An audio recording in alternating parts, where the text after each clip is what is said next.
¿Alguna vez has sentido que una sola decisión podría cambiar para siempre no solo tu vida, sino la de alguien más?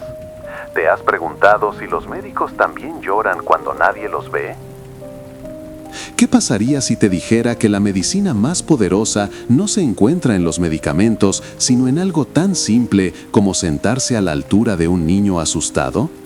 Esta es la historia de un médico de guardia que creyó que había visto todo en sus años de profesión.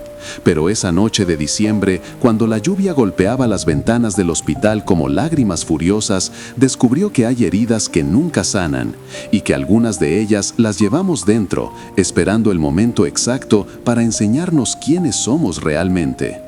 Son las 2:47 de la madrugada. El Hospital General está sumido en esa quietud extraña que solo conocen quienes trabajan de noche. Los pasillos huelen a desinfectante mezclado con café frío y esperanza agotada. Las máquinas respiran por aquellos que no pueden hacerlo solos, creando una sinfonía mecánica que se vuelve parte del alma después de tantos años. En la sala de descanso, una televisión susurra noticias que nadie escucha. Hay tazas de café a medio terminar sobre mesas de plástico, revistas médicas abiertas en páginas que alguien no terminó de leer, fotografías de familias pegadas en los casilleros de los médicos como recordatorios de por qué vale la pena seguir adelante. Es el universo paralelo de quienes cuidan mientras el mundo duerme. El doctor Martínez camina por el pasillo de urgencias con pasos que ya conocen cada baldosa, cada mancha en el piso, cada sonido que hace la puerta del quirófano cuando se abre. 14 años de guardias nocturnas, 14 años construyendo muros después de que perdiera a su primer paciente, un niño de la edad de su hijo, y decidiera que sentir dolía demasiado. Se detiene frente a la ventana del pasillo principal. Afuera, la ciudad duerme bajo la lluvia, ajena al drama que se desarrolla entre estas paredes. Observa las gotas deslizándose por el vidrio y recuerda esa noche de hace 14 años, cuando lloró por primera y última vez después de perder a un paciente. Esa noche prometió que nunca más permitiría que el dolor ajeno lo destruyera. Había aprendido a leer radiografías como si fueran mapas del dolor humano. Sabía interpretar cada línea de los monitores cardíacos, cada color en los análisis de sangre, cada gesto de las enfermeras que trabajaban con él. Conocía el lenguaje silencioso del hospital, esa comunicación hecha de miradas, de movimientos precisos, de palabras que solo los iniciados comprenden. Pero había olvidado cómo leer los ojos de una persona asustada, cómo interpretar el silencio de quien espera noticias, cómo traducir el miedo en palabras que consuelan. Había perfeccionado la técnica a costa de la humanidad, construyendo una fortaleza profesional que lo protegía del dolor, pero que también lo aislaba de la conexión real con sus pacientes. Esta noche será diferente. Esta noche algo va a romper esa coraza que construyó ladrillo a ladrillo, paciente a paciente, lágrima contenida a lágrima contenida. Esta noche, una niña de 8 años le va a enseñar que la verdadera medicina no se aprende en los libros. El teléfono suena. Es ese sonido que todos los médicos de emergencia conocen. Urgente, insistente, portador de noticias que cambiarán la noche. Una llamada que cambiará todo. Doctor, viene una ambulancia, accidente de tráfico, una familia completa. Las palabras flotan en el aire como humo tóxico. El doctor Martínez siente ese nudo familiar en el estómago, esa tensión que precede a cada emergencia. Pero después de tantos años, ha aprendido a transformar la ansiedad en concentración pura. Es como un ritual, revisar el equipo, coordinar con enfermería, activar protocolos, convertir el caos en orden. ¿Cuántos?, pregunta mientras se coloca los guantes con movimientos automáticos. 3, padres y una hija pequeña, responde la enfermera Carmen, que lleva 30 años en el hospital y ha visto todo lo que puede ver un ser humano. El conductor del otro vehículo no sobrevivió. Esa información adicional siempre llega como un puñetazo sordo. Alguien más no regresará a casa esta noche. Alguien más dejará una silla vacía en una mesa familiar, un espacio vacío en una cama, un teléfono que nunca más sonará con su voz. Pero el doctor Martínez no puede pensar en eso ahora.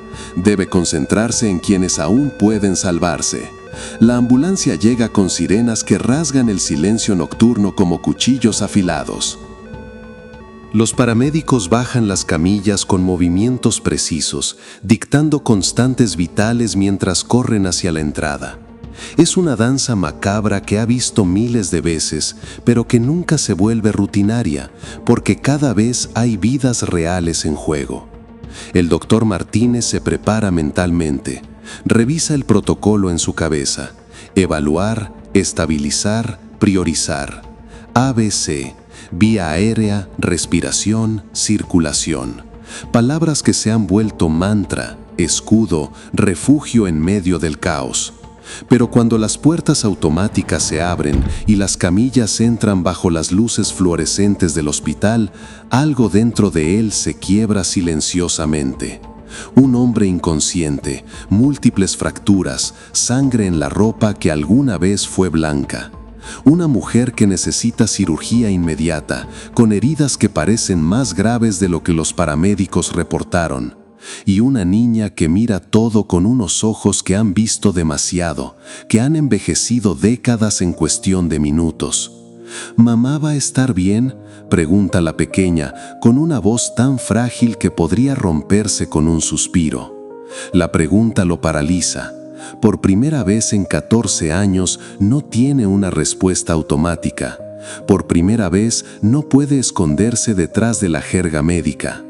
El doctor Martínez mira esos ojos llenos de terror y esperanza, y por primera vez en años no sabe qué decir. Porque la verdad es que él tampoco sabe si mamá va a estar bien.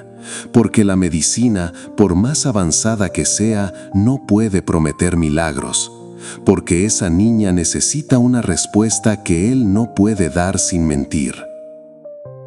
Vamos a hacer todo lo posible, dice finalmente, y se odia por usar esa frase que ha repetido 1000 veces, pero que ahora se siente vacía, insuficiente, cruel. Es lo que siempre dice, pero esta vez las palabras le saben a ceniza en la boca. Las siguientes horas pasan como en una película en cámara lenta. El equipo médico trabaja con precisión milimétrica. El padre es trasladado a cuidados intensivos después de 3 horas de cirugía. Su estado es crítico, pero estable. Los médicos hablan en susurros sobre posibles daños neurológicos, sobre pronósticos inciertos, sobre la delgada línea entre la vida y la muerte. La madre entra a cirugía de emergencia. El doctor Ramírez, el cirujano ortopédico, sale cada hora para informar. Está luchando, dice, es una guerrera. Pero el doctor Martínez puede leer entre líneas, puede ver la preocupación en los ojos de su colega, la tensión en sus hombros, la forma en que evita dar detalles específicos. ¿Y la niña? La niña espera. Se sienta en una silla de plástico azul en la sala de espera, con una muñeca que milagrosamente sobrevivió al accidente. Sus piernas pequeñas cuelgan sin tocar el suelo. Su vestido rosa tiene manchas de sangre que no es suya. De vez en cuando mira hacia la puerta por donde se llevaron a sus padres, como si pudiera hacer que aparecieran solo con desearlo. El doctor Martínez termina de revisar otros pacientes, pero no puede sacarse de la cabeza esa imagen, esa niña esperando. Esa mirada que confía en él, que espera de él respuestas que no tiene, milagros que no puede prometer. Cada vez que pasa por la sala de espera, la ve ahí, inmóvil, esperando, abrazando a su muñeca como si fuera lo único que la mantiene conectada a la realidad. A las 5:30 de la mañana no puede más. Se acerca a ella. Se sienta en la silla de al lado, sintiendo el peso de la responsabilidad que nunca pidió, pero que siempre ha llevado. ¿Cómo se llama tu muñeca?, Le pregunta, intentando que su voz suene normal, como si no llevara el peso de la incertidumbre, como si no tuviera miedo de las palabras que podrían salir de esa boca pequeña. «Elena», responde la niña. «Como yo, papá dice que tenemos el mismo nombre porque somos valientes igual». El doctor Martínez siente algo rompiéndose en su pecho.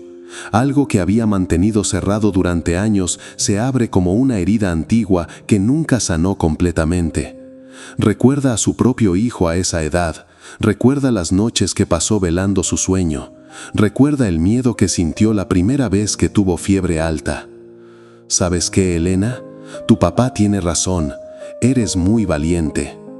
La niña lo mira con esos ojos que han visto su mundo desmoronarse en cuestión de segundos. Ojos que han madurado demasiado rápido, que han aprendido que la vida puede cambiar en un instante.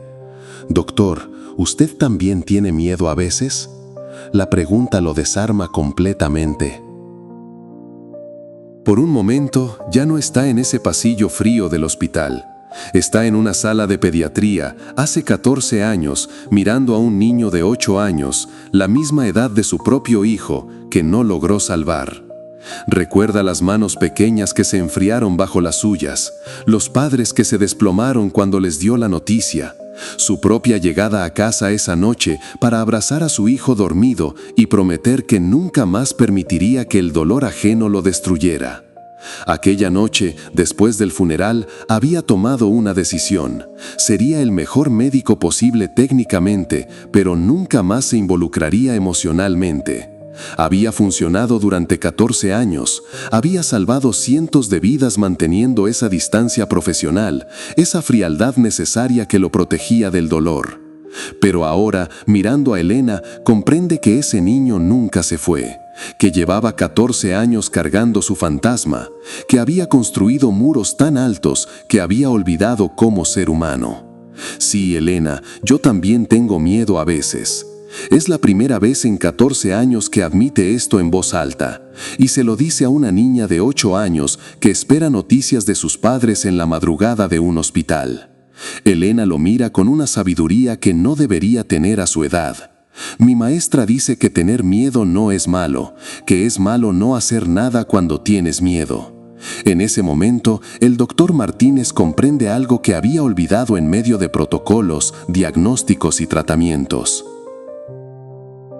Que ser médico no es solo curar cuerpos, es acompañar almas, es ser testigo de la fragilidad humana y a la vez de su increíble resistencia. Mira a Elena y ve en ella todo lo que la humanidad puede ser, vulnerable y fuerte, pequeña y gigante, frágil y resistente. Ve en ella la razón por la que eligió la medicina hace tantos años, cuando era joven y creía que podía salvar al mundo. ¿Sabes qué, Elena? Creo que tu maestra es muy sabia. La niña sonríe por primera vez desde que llegó al hospital. Es una sonrisa pequeña pero real, una sonrisa que atraviesa la oscuridad de la noche como un rayo de sol. «Doctor, ¿me puede contar algo de cuando usted era pequeño?» Y por primera vez en años, el doctor Martínez se permite ser vulnerable. Le cuenta sobre su infancia, sobre cómo quería ser médico desde que tenía su edad, sobre el día que salvó a un pajarito herido y supo que quería dedicar su vida a cuidar a otros. Elena escucha con atención, abrazando a su muñeca. De vez en cuando hace preguntas, y él se sorprende respondiendo con una honestidad que había olvidado que poseía. «Doctor», dice Elena después de un rato, «¿puedo abrazarlo?» Y él, que nunca se permite cercanía emocional con los pacientes, que ha construido muros profesionales para protegerse, se inclina y abraza a esa niña que le está enseñando lo que significa ser verdaderamente humano. En ese abrazo, siente todo el peso de su profesión, pero también toda su belleza. Siente el miedo, pero también la esperanza. Siente la fragilidad, pero también la fortaleza. Siente, por primera vez en 14 años, que está exactamente donde debe estar. A las 6:30 de la mañana, cuando el cielo comienza a clarear y los primeros rayos de sol se filtran por las ventanas del hospital, llegan noticias. El doctor Ramírez sale de cirugía con expresión cansada pero esperanzada. Se acerca al doctor Martínez, que aún está sentado con Elena. La madre ha salido de cirugía, dice. Estable, pero tendrá que usar bastón el resto de su vida. Múltiples fracturas en la pierna derecha, pero va a vivir. El doctor Martínez siente un alivio que no había experimentado en años.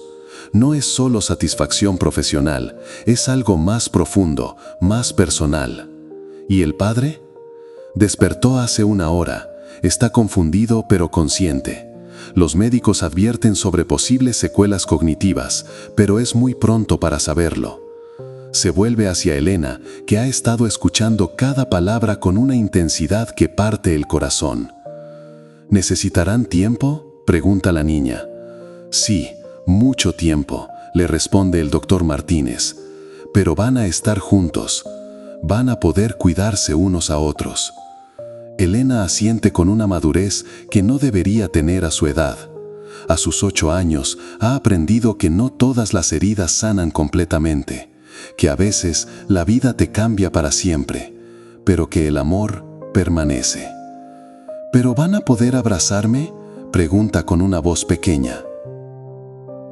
Sí, responde el doctor Martínez, y por primera vez en años está dando esperanza real, no solo palabras vacías.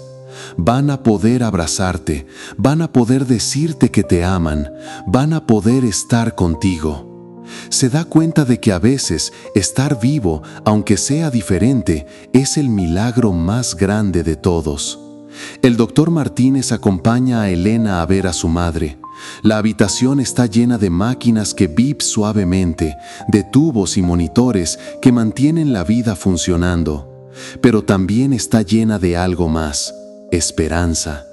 Cuando Elena ve a su madre, no se asusta por los vendajes o los cables. Se acerca despacio, con cuidado, y toma su mano. «Mamá, te traje a Elena», dice, refiriéndose a su muñeca. Ella también estuvo asustada, pero ya está mejor. La madre abre los ojos lentamente. Cuando ve a su hija, las lágrimas comienzan a rodar por sus mejillas. «Mi niña valiente», susurra con voz ronca. El doctor Martínez observa la escena desde la puerta. Ve cómo Elena le muestra su muñeca a su madre como si fuera lo más importante del mundo. Ve cómo la madre sonríe a través del dolor, porque su hija está bien, porque están juntas, porque sobrevivieron. «Doctor», dice Elena, «¿puede ir a ver a papá también?».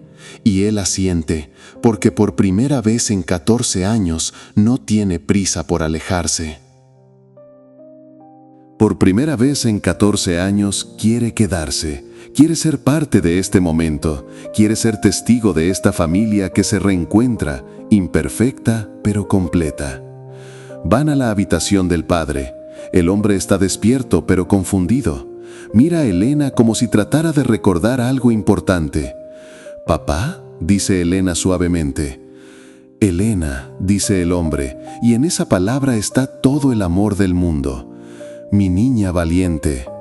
Y el doctor Martínez comprende que, aunque el padre tenga secuelas, aunque la madre camine diferente, aunque esta familia nunca sea la misma, tienen lo más importante: se tienen unos a otros.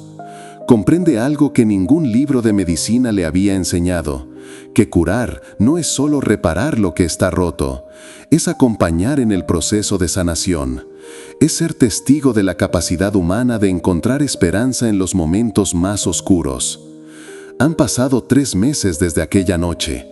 El doctor Martínez sigue trabajando las mismas guardias nocturnas, atendiendo emergencias, salvando vidas. Pero algo fundamental ha cambiado en él, algo que Elena despertó y que ya no puede volver a dormir. Ahora, cuando un paciente llega asustado, se toma un momento extra para explicarle lo que va a pasar.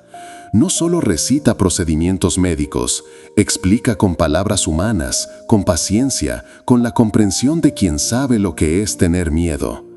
Cuando una familia espera noticias, se sienta con ellos, no solo les informa de pie desde la distancia profesional. Había olvidado el poder de sentarse a la misma altura, de hacer contacto visual, de permitir que el silencio diga lo que las palabras no pueden. Cuando un niño llora, se agacha a su altura para hablarle. Había olvidado que el mundo se ve diferente desde la perspectiva de un niño, que a veces un médico de pie puede parecer un gigante amenazador. Sus colegas han notado el cambio. «Estás más humano», le dijo la enfermera Carmen la semana pasada mientras compartían café en la sala de descanso. Y él sonrió porque sabía exactamente lo que quería decir. La medicina sigue siendo la misma, los protocolos, los diagnósticos, los tratamientos, pero él ya no es el mismo. Ahora entiende que detrás de cada síntoma hay una historia, detrás de cada historia hay una familia, detrás de cada familia hay amor, miedo, esperanza. Elena y sus padres han seguido adelante, pero la vida ya no es la misma. La madre camina despacio, apoyándose en un bastón elegante que su hija eligió para ella. El padre a veces olvida palabras, pero nunca olvida que ama a su familia. Elena creció demasiado rápido esa noche, pero también aprendió que el amor puede sobrevivir a cualquier tormenta. Cuando el doctor Martínez pasa por su calle algunas tardes, los ve en el jardín. Elena siempre saluda, corriendo hacia la cerca para mostrarle lo que ha aprendido en la escuela. Sus padres sonríen y agradecen con la mirada, porque saben que entre ellos y el doctor existe un lazo forjado en la fragilidad, no en la perfección. Esa noche, el doctor Martínez aprendió que ser médico no es solo una profesión, es un privilegio sagrado. El privilegio de estar presente en los momentos más importantes de la vida de otras personas. El privilegio de acompañar, de consolar, de dar esperanza cuando todo parece perdido. Ahora, cada vez que el doctor Martínez entra al hospital para su turno nocturno, mira hacia la sala de espera y recuerda a Elena. Recuerda sus ojos llenos de miedo y esperanza. Recuerda su pregunta: ¿usted también tiene miedo a veces? Y se da cuenta de que esa pregunta no era solo para él, era para todos nosotros. Porque todos tenemos miedo a veces, miedo de no ser suficientes, de no poder ayudar, de no encontrar las palabras correctas cuando alguien las necesita. Pero también se da cuenta de que el miedo no es el enemigo. El miedo es lo que nos mantiene humanos, es lo que nos conecta con aquellos a quienes servimos. Es lo que nos recuerda que, antes de ser profesionales, somos personas. La medicina seguirá avanzando. Habrá nuevos tratamientos, nuevas tecnologías, nuevas formas de curar. Pero lo que nunca cambiará es la necesidad humana de compasión, de comprensión, de alguien que esté presente cuando el mundo se desmorona. Si esta historia despertó algo en ti, si te recordó algún momento en que alguien estuvo presente cuando lo necesitabas, entonces pregúntate esto: ¿cómo lidias con el miedo cuando alguien depende de ti? Porque todos, de alguna manera, somos médicos del alma. Todos enfrentamos momentos donde debemos ser fuertes para otros, donde nuestras palabras pueden sanar o lastimar, donde nuestra presencia puede ser la diferencia entre la esperanza y la desesperación. ¿Cuál fue tu momento, Elena? ¿Cuándo alguien pequeño te enseñó algo gigante sobre ser humano? ¿Cuándo permitiste que se rompiera tu coraza profesional para dejar entrar la humanidad?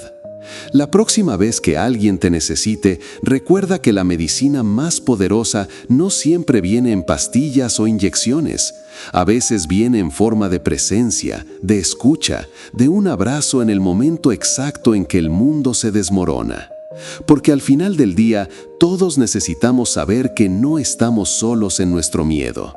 Todos necesitamos un doctor Martínez que se siente a nuestra altura y nos recuerde que está bien tener miedo, que está bien ser humano, que está bien necesitar a otros.